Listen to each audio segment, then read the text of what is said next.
하나님 말씀을 함께 보도록 하겠습니다. 자, 오늘은 요한복음 19장에 있는 말씀 28절에서 37절로 다 이루었다라는 제목으로 말씀을 함께 나누도록 하겠습니다. 28에서 30절입니다. 그 후에 예수께서 모든 일이 이미 이루어진 줄 아시고 성경을 응하게 하려 하사 이르시되 내가 목마르다 하시니 거기 신포도주가 가득히 담긴 그릇이 있는지라. 사람들이 신포도주를 적신 해면을 우슬초에 메어 예수의 입에 대니 예수께서 신포도주를 받으신 후에 이르시되 다 이루었다 하시고 머리를 숙이니 영원히 떠나가시니라. 요즘 많이 지치셨죠? 날이 참 무척 덥습니다. 혹시 사는 게 좀 팍팍하십니까? 자신과 주변을 돌아보면 비명을 지를 수밖에 없는 일들을 참 많이 있기도 합니다. 우리 장로님 기도도 한 내용 중에 이 나라의 정의가 하수처럼 흐르길 바라지만 참 주변을 보고 또 자기 자신을 보면 비명을 지르게 되죠. 저는 그럴 때가 종종 있습니다. 제 힘으로 제 인생을 어떻게 해결할 수 없는 어떤 문제들이 너무 많다는 것이죠. 겉으로는 아무 일이 없는 것처럼 태연하게 있어도 속으로는 광풍이 일어나는지도 모릅니다. 얼마나 힘들겠습니까? 겉으로는 허허 웃으면서 사는데 속은 너무 힘들어서 그게 비명인 것이죠. 이것도 제 이야기입니다. 여러분은 어떠신가요? 혹시 이런 상태에 있을 때 어떻게 해결하십니까? 좋은 방법이 있으면 저한테 좀 가르쳐 주십시오. 저는 여러분에게 또 좋은 방법이기도 하지만 최고의 길을 한번 알려드리고자 합니다. 바로 복음입니다. 그래서 참 무더운 여름, 참 살기 힘든, 너무 세상살이 자체가 비명과 같은 이 시대를 살고 있는 우리에게 예수님의 이 십자가상에서의 몇 마디의 말씀은 우리에게 큰 격려가 되기 때문에 오늘 말씀을 준비했습니다. 복음서에는 예수님이 십자가에서 7마디를 하셨다고 7번의 말씀을 하셨다고 나오지만 요한복음에는 그 중에 3가지 말씀이 기록되어 있습니다. 그 중에 오늘 저는 2가지만 말씀을 드리려고 합니다.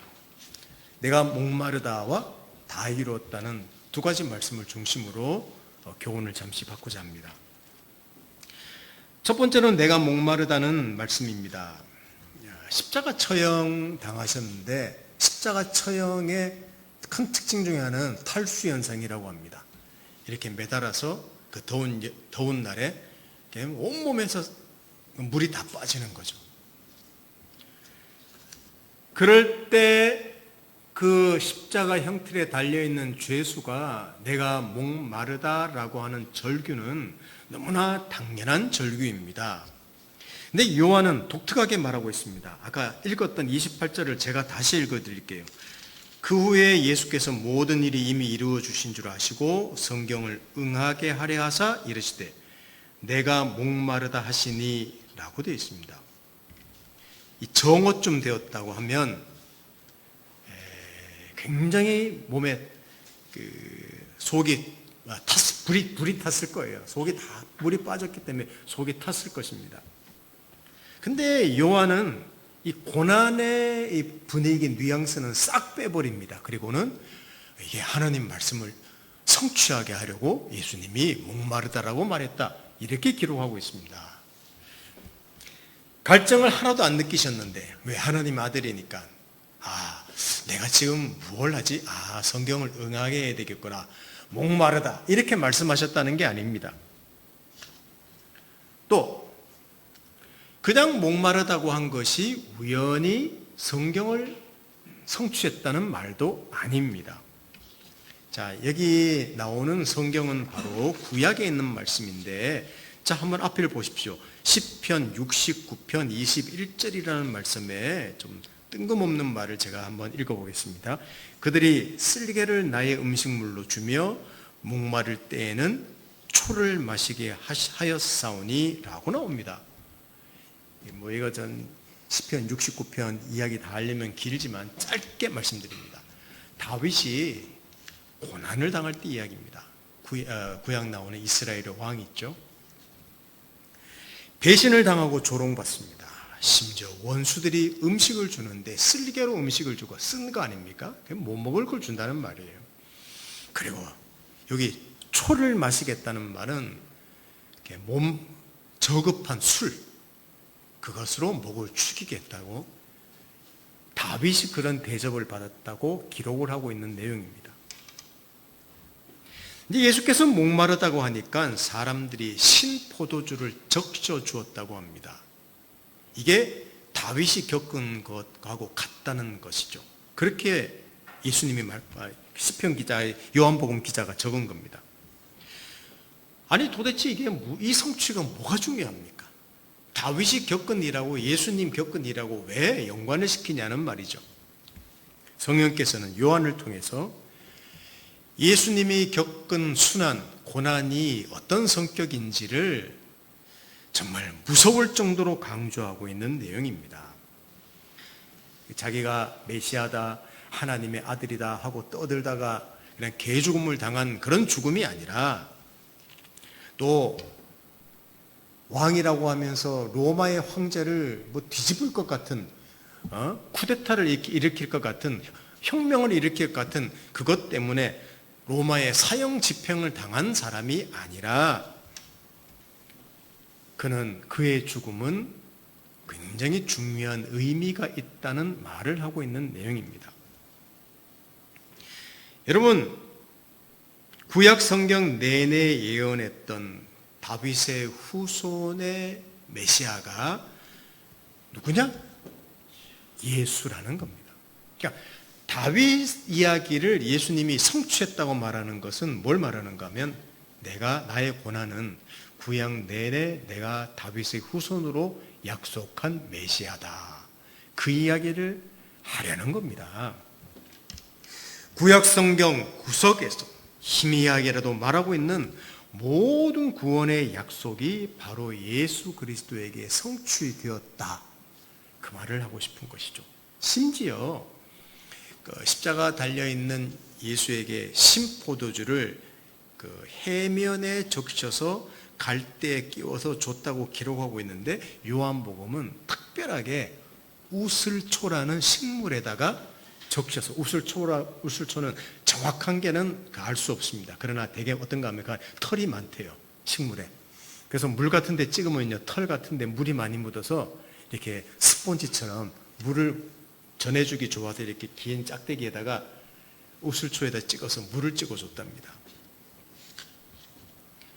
왜 우슬초라는 말을 했는가 하면, 이거는 성경을 모르는 분들은 그러려니 하겠지만, 성경을 아는 분들은 생각나는 사건이 있습니다. 이스라엘 백성이 출애굽할 때 어린 양의 피를 발라서 그 피 때문에 구원을 받는데, 그 피를 어디다 찍어서 바르는가 하면 우슬초라고 거기다 찍어서 바르는 거예요. 이건 요한은 철저하게 성령께서 하신 거죠. 예수님의 죽음은 개죽음이 아니다, 구약의 성경을 응하게 한 것이다. 특별히 어디? 출애굽 사건을 자꾸만 상기시키는 거예요. 자, 조금 더 봅시다. 좀 복잡합니까? 잘 들어보십시오. 31절에서 34절을 한번 보십시오. 이날은 준비일이라. 준비일이란 말은 다음 날이 유월절이라는 큰 절기인데, 여러분 유월절 아시죠? 옛날에 이스라엘 백성들이 이집트의 노예로 430년 지내다가 해방된 그 절기가 유월절이라는 절기인데, 유대인들은 이 안식일이 큰 날이므로 그 안식일에 시체들을 십자가에 두지 아니하려 하여 빌라도에게 그들의 다리를 꺾어 시체를 치워달라 하니, 군인들이 가서 예수와 함께 못 박힌 첫째 사람과 또 그 다른 사람의 다리를 꺾고 예수께 이르러서는 이미 죽은 것을 보고 다리를 꺾지 아니하고 그 중 한 군인이 창으로 옆구리를 찌르니 곧 피와 물이 나오더라 라고 기록하고 있습니다. 여러분, 그 당시 로마 형태를 보면요, 그 나무에 달린, 십자가 달린 죄수가 고통을 그나마 좀 덜 받게 하려고요, 거대한 나무 망치로 다리를 딱 막 내리칩니다. 다리를 부러뜨립니다. 그러면 온 몸이 축 처져서 이 허파 있는 쪽이 눌려서 그냥 빨리 죽게 만든다고 합니다. 그게 그 죄수를 좀 위하는 길이라고 생각했던 것이죠. 근데 한나절도 지나지 않았는데 유대인들이 찾아와서 다음 날은 우리 큰 명절이요. 하나님께 드리는 명절인데 이 저놈의 시체에 그 개죽음 당할 저 예수라는 작자가 살아있으면 안 되니까 빨리 좀 치워주시오. 우리 다 그 전날 준비 좀 하게. 이렇게 요구를 한 것입니다. 자, 군인이 가서 양편에 있는 죄수, 예수와 함께 매달렸던 죄수의 다리를 탁 쳐서 죽입니다. 다리를 부러뜨립니다. 근데 예수에 와서 툭툭 건드리니까 이미 죽었습니다. 그래서 다리를 부러뜨리지 않습니다. 예수님의 몸이 허약해서였을까요? 이거는 유월절과 연관이 있습니다. 유월절이라는 절기에 양을 잡아서 피를 발라서 이스라엘 백성이 구원받았는데 그 양은 다리가 꺾이면 안 됐습니다. 온전한 양을 드려야 됐거든요. 예수님이 지금 다리가 꺾이지 않은 상태에서 사람들을 위해서 죽었다. 이거를 요한은 드러내려고 하는 겁니다. 유월절과 연관시켜서 아주 지독하게 하나님이 드러내시는 메시지가 있습니다. 그렇습니다. 예수는 인류의 출애굽을 가져다 준 어린 양입니다. 지금 사람이 매달려 있지만 이스라엘 사람들은 압니다. 저분은 하나님의 어린 양으로서 우리를 위해서 죽었구나. 왕이신 분이, 다윗의 후손인 분이 그의 죽음으로 사람을 살리신 것입니다. 그러니까 그의 죽음은 불쌍한 죽음이 아니에요. 아쉬운 죽음이 아닙니다. 슬프지도 않습니다. 그의 죽음은 다른 사람의 죽음과 다른 죽음입니다. 그의 죽음으로 모든 사람의 치명적인 죽음의 문제를 해결하셨기 때문입니다. 그의 죽음으로 하나님께서는 적극적으로 사람들을 위하셨기 때문입니다. 그게 예수님이 목마르다고 말할 때 그냥 목마른 게 아니라 나의 죽음이, 예수의 죽음이 어떤 죽음이라는 것을 그 십자가상에서 처절하게 고집스럽게 드러낸 것이죠. 여러분, 바로 이것이 하나님이 예수 안에서 십자가에서 드러낸 메시지입니다. 그때 예수님 마지막 그 절규가 나오는데 다 이루었다는 절규로 예수님의 생애를 마감합니다. 30절을 보십시오. 자, 우리 다시 한번 읽어봅니다. 예수께서 신포도주를 받으신 후에 이르시되 다 이루었다 하시고 머리를 숙이니 영혼이 떠나가시니라. 여기 다 이루었다는 말은 다 성취되었다는 말입니다. 수동태로 되어 있습니다. 무엇이 이루어졌다는 말입니까? 하나님이 예수 안에서 이루고자 하시는 모든 일을 이루신 것입니다. 자, 참 많은 내용이 있겠지만 저는 크게 두 가지로만 말씀드리고 싶습니다. 요한복음을 제가 요한복음 강의하는 건 아니기 때문에 다 알 수 없지만 요한복음 1장에 보면요, 요한복음을 시작할 때 이렇게 예수님에 대해서 소개하고 있습니다. 자, 1장 18절을 봅니다. 본래 하나님을 본 사람이 없으되 아버지 품속에 있는 독생하신 하나님이 나타내셨느니라.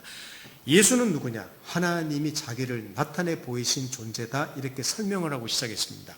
그런데 십자가에서의 그 완성은 어떤 완성이냐? 하나님을 온전하게 드러내신 완성입니다. 그의 생애 가운데서도 공생의 3년 반, 3년 가까이 가운데서도 하나님의 속성, 하나님의 일하심을 그냥 무궁무진하게 많이 드러내셨어요. 죽은 자를 살리거나 사람들을 위하시거나 그분의 말씀이나 모든 일들이, 그가 하나님이시라는 또 신성을 얼마나 많이 기적으로 보여주셨습니까? 그런데 십자가에서는 그것이 완전하게 보이신 것입니다. 자, 하나님이 얼마나 거룩한지, 하나님이 사랑이시라고 하는데 그 사랑이 무엇인지를 십자가에서 완벽하게 보이신 것이죠. 그게 다 이루었다는 말의 의미이기도 합니다. 하나님이 죄를 어떻게 다루셨습니까? 아들을 보내어 죽게 할 만큼 심각하게 다루신다는 것입니다. 그 어떤 곳으로도 인간의 죄를 다 해결할 수 없습니다. 어떤 노력으로도 하나님의 기준에 이르지 못합니다. 죄의 문제는요, 어떻게 해서라도 이룰 수 없는 거예요. 죄는 눈 감아줄 문제가 아니라는 겁니다. 그래서 하나님이 아들을 보내어서 그 아들을 대신해서 죽게 할 만큼 하나님은 거룩하신 분이다. 하나님이 죄를 미워하시고 심판하신다는데 어느 정도인가? 여러분, 십자가에 그게 완벽하게 나타나 있습니다. 죄란 무서운 것이구나. 죄란 정말 치명적인 것이구나. 우리 그것을 오늘 이 다 이루었다는 말 안에서 한번 생각해 보아야 합니다. 너무 죄를 많은 시대에 살기 때문에 저나 여러분이 하루에 짓는 죄만 하더라도 기록만 하더라도 일기 하루에 한 권씩 될지도 모릅니다. 근데 하나님이 죄에 대해서 평가하시는 거는요, 아들을 죽일 만큼 죄를 미워하시고 심판하신다. 그걸 드러내고 계십니다. 그러면서 하나님의 사랑이 어떤지도 드러내시는데 그냥 불쌍한 자를 사랑하시고 먹을 거를 주시고 입을 거를 주시고 그 정도 사랑이라는 게 아니라 그 사랑은 독생자를 주셨고 그 독생자를 해골 골짜기로 가게 하실 만큼 십자가라는 저주의 죽음을 죽게 할 만큼 그래서 우리를 살릴 만큼 하나님이 사랑이시다는 것을 십자가에서 완전하게 보이신 것이죠. 사랑하는 성도 여러분, 하나님이 사람을 사랑하신다고요? 우리 성경을 보면 하나님이 우리를 사람을 사랑하신다는 이야기를 굉장히 많이 합니다. 혹시 이런 생각 들지 않습니까? 아니 목사님, 하나님이 사랑한다고 하는데 왜 이렇게 인생이 요지경입니까? 그런 생각 안 듭니까? 알아서 좀 척척 좋은 거 좀 주시지, 사랑하신다면. 인생이 요지경이에요. 아닙니다. 우리는 십자가라는 걸 통해서 나를 향한 하나님의 사랑이 완전한 것이구나, 그것을 알아야 됩니다. 왜냐하면 내 죄를 위해서 독생자를 보낸 사건이 거기서 드러났기 때문입니다. 두 번째로 보면요, 인류의 타락부터 말씀하시고 약속하신 구원이 성취되었다는 말입니다. 구약 성경 내내 하나님이 반복해서 말씀하신 것이 있습니다. 그 첫사람 아담과 하와가 죄를 짓고요, 하나님이 하신 말씀이 여인의 후손을 통해서 뱀의 머리를 박살낼 것이고 복을 받을 것이라는 이야기를 계속해 나갑니다. 하나님이 아브라함을 부르는 이야기가 나옵니다. 그리고 아브라함의 후손을 통해서 세상이 복을 받는다고 말씀하십니다. 그런데 인류가 얼마나 타락했는지 노아 시대 때 하나님이 홍수로 심판을 합니다. 그런데 기적적으로 그들이 한 일은 아무것도 없습니다. 방주라는 것을 예비해서 그들을 살려내십니다. 이 사건은 무슨 의미일까요? 방주 사건은? 그때 하나님이 부르신 백성이 이집트의 노예가 되었는데 피를 발라서 그들을 구원하십니다. 그리고 짐승의 피를 뿌림으로 사람들의 죄를 사하는 율법을 주십니다. 성막을 짓게 하십니다. 성전을 짓게 하십니다. 그리고 하나님이 함께 하신다는 걸 보이셨습니다. 이렇게 제가 구약 39권을 이 짧은 말로 다 설명을 할 수 없지만 그 구약 성경 내내 흐르는 뭔가 메시지가 있어요. 내가 이것을 하겠다, 이것을 하겠다, 이것을 하겠다는 고집스러운 메시지가 있습니다. 바로 뭐냐면 구원에 관한 이야기입니다. 이 모든 것들이 뭘 드러냈는가 하면 예수 그리스도를 드러냈고 예수로 향했습니다. 하나님께서 결국 예수 안에서 구원을 이루시고 사람들을 만나 주셨다는 사실입니다. 이게 십자가에서 다 이루었다는 내용이에요. 다 이루었다. 내가 할 일 다 끝났어. 이제 안녕.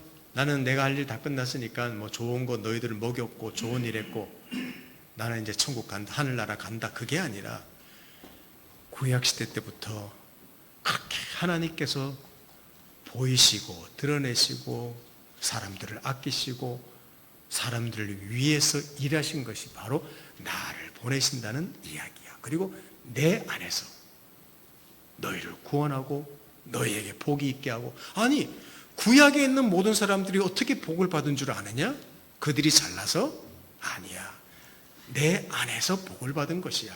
앞으로도 살 사람들은 내 안에서 복을 받아. 그것을 십자가에서 다 이루었다는 말 안에 역사의 한 중앙에서 그 전에 있던 모든 사람과 그 이후에 있는 모든 사람의 죄를 다 담당하시고 하나님의 구원을 이루신 것이 십자가 사건입니다. 여러분, 교회에서나 이런 이야기를 듣지, 여러분 KBS, MBC, EBS 방송에 여러분 이걸 해보십시오. TV 꺼버립니다. 누가 예수쟁이 이야기 들으려고 TV 틀었습니까? 이명웅 노래 듣는 게 낫지. 세상을 살아가는 우리에게 크게 와닿지 않는 이야기인지도 모릅니다. 돈을 많이 번다는 이야기도 아닙니다. 출세하는 이야기도 아닙니다. 흥미로운 이야기도 아닙니다. 2000년 전에 세상의 한 구석에서 어떤 한 청년이 로마에 대항하다가 죽은 것처럼 개죽음 당한 그 사건이 무엇이 그렇게 중요해서 여기에 기록했고 또 교회들은 그것을 전한단 말입니까? 심지어 여러분, 믿지 않는 사람들에게는 관심이 없다고 칩시다. 문제는요, 교회를 다니는 사람들, 예수 믿는다고 하는 사람들, 그리고 예수를 전하는 사람들에게조차도 가만히 그들의 삶, 그들의 고백, 그들의 모든 행태를 보면요, 그 인생에서 예수가 그렇게 중심에 있지 않은 것처럼 보이기도 합니다.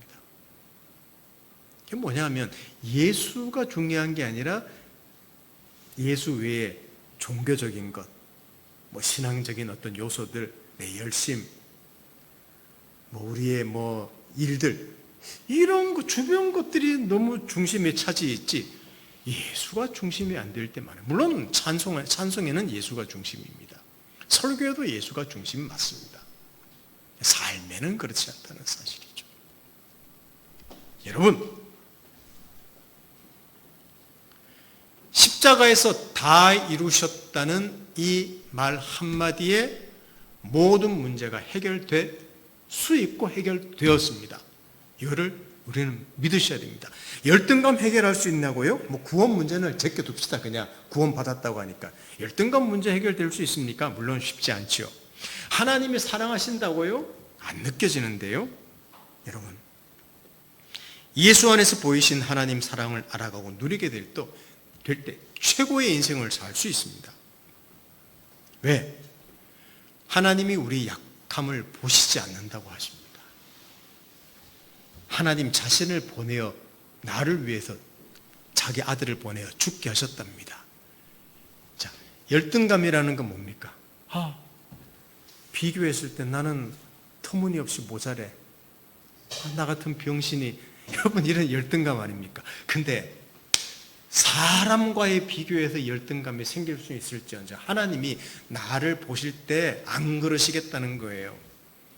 어떤 사람한테는 예수를 보내주고 어떤 사람한테는 예수를 안 보내주고 한 게 아니라 모든 일을 위해서 예수를 죽게 했다는 말은요, 그 사람의 존재를 최고의 존재로 보고 있다는 것이기 때문에 열등감이란 문제를 사실은 복음 안으로 들어오면 해결할 수 있다는 사실입니다. 나란 존재가 과연 귀중한 존재인가? 난 지식도 부족한데? 난 가방끈도 짧은데? 아닙니다. 성경은 아들을 보내어서 십자가에서 나를 사랑하셨다고 이야기하고 있기 때문입니다. 그 어떤 심리학보다, 그 어떤 상담보다 위대하게 나를 사랑하는 분이, 영원히 사랑하는 분이 있다는 사실을 복음에서 말하고 있다는 사실입니다. 그래서 열등감을 해결하는 거예요. 나를 사랑한다는 이야기를 해결한다는 거예요. 인생에서 되는 일이 별로 없습니까?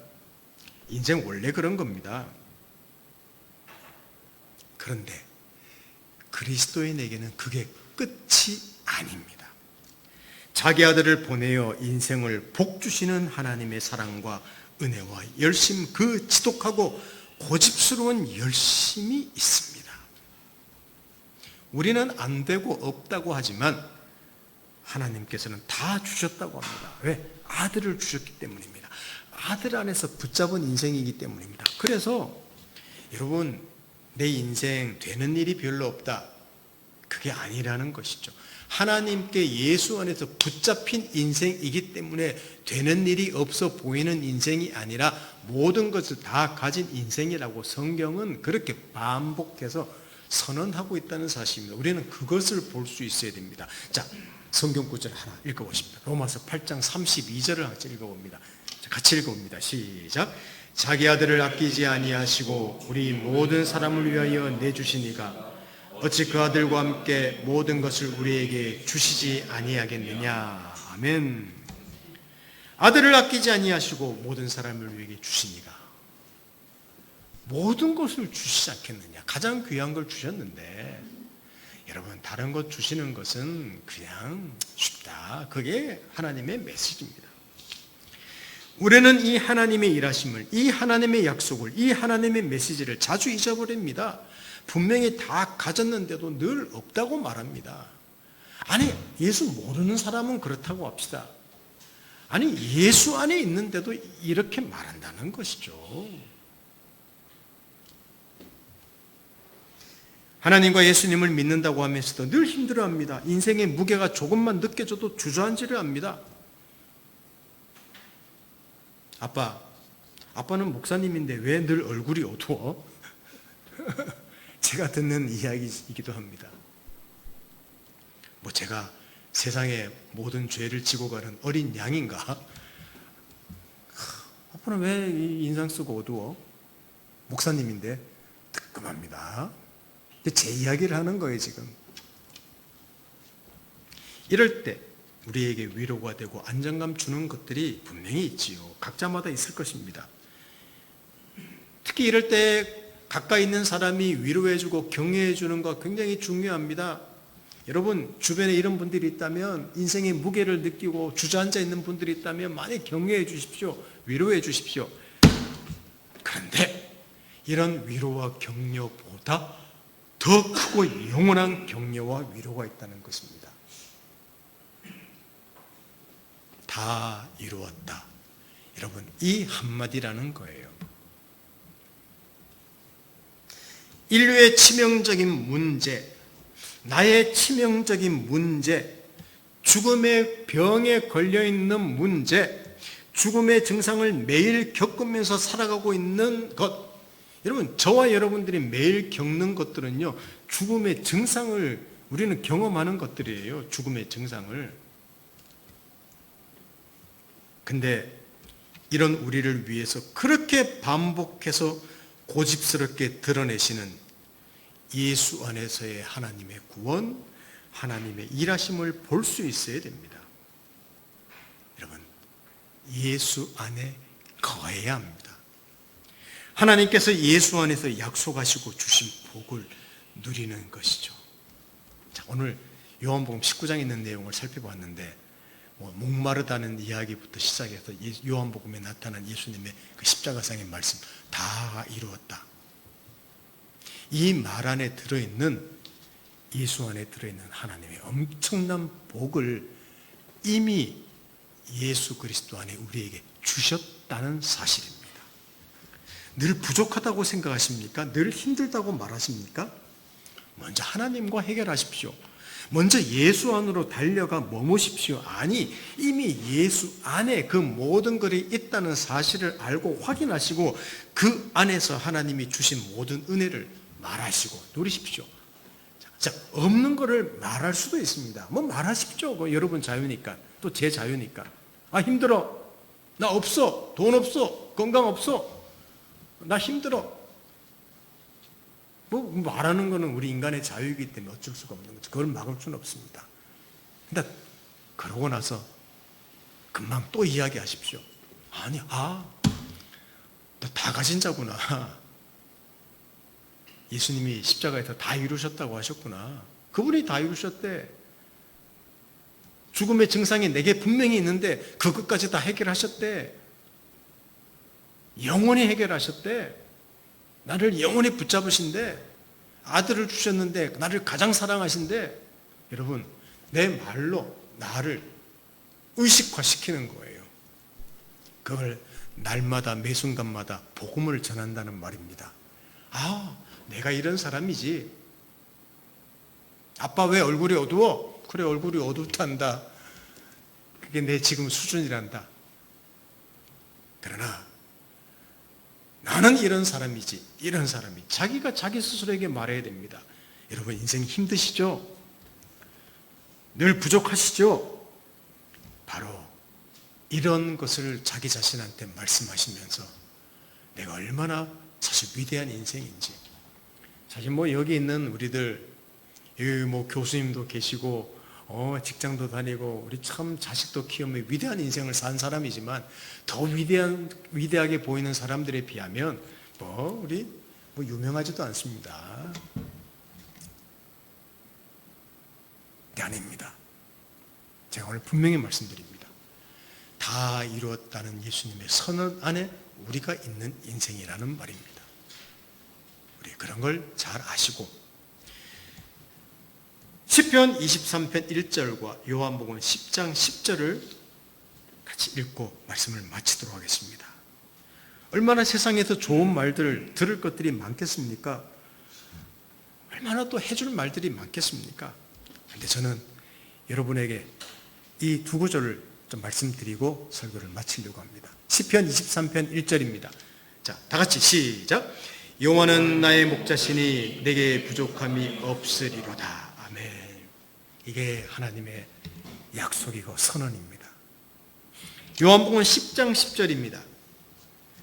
도둑이 오는, 같이 읽습니다. 시작. 도둑이 오는 것은 도둑질하고 죽이고 멸망시키려는 것뿐이요 내가 온 것은 양으로 생명을 얻게 하고 더 풍성히 얻게 하려는 것이라. 아멘. 이게 성경에 넘치고 넘치도록 하나님이 약속하신 내용입니다. 누구를 위해서? 이스라엘을 위해서? 아니, 나를 위해서 약속하신 거예요. 이 하나님의 고집, 이 하나님의 의지, 이 하나님의 그 열심과 그의 메시지를 매일매일 우리는 되새기면서, 그러니까 말씀을 읽고 묵상해야 되는 거예요. 그래서 기도해야 되는 거예요. 거기서 힘을 얻습니다. 거기서 소망을 얻습니다. 거기서 세임을 얻습니다. 거기서 위기를 극복합니다. 거기서 나란 존재를 발견합니다. 우리 그런 인생, 우리의 사시는 저와 여러분 되기를 예수님 이름으로 축원합니다. 더운 여름 다 이루었다는 말씀 안에, 내가 목마르다는 말씀 안에서 큰 시원함을 얻으시기를 바랍니다. 기도합니다. 하나님 아버지, 아들이 죽음으로 모든 하나님의 약속들을 성취해 주셨습니다. 아들이 죽음으로 우리에게 있는 모든 복이 다 이루어졌습니다.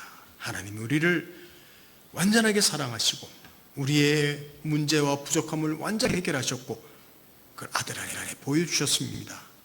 그것이 바로 우리 그리스도인의 인생입니다. 이 예수 안으로 우리를 초대하십니다. 이미 들어와 있는 자들도 있고 들어오지 않은 자들도 있습니다. 그 초대에 우리 자신들이 반응하여 예수 안에서 주시는 놀라운 은혜에 감사하고 고백하며 찬양하며 또 영광 돌리는 우리 인생 되도록 축복해 주십시오. 지친 인생, 힘든 인생, 피명을 찌르는 인생이 예수 안에서 주시는 놀라운 평강 가운데, 쉼 가운데 누리는 인생 되도록 도와주십시오. 예수님의 이름으로 기도드립니다. 아멘.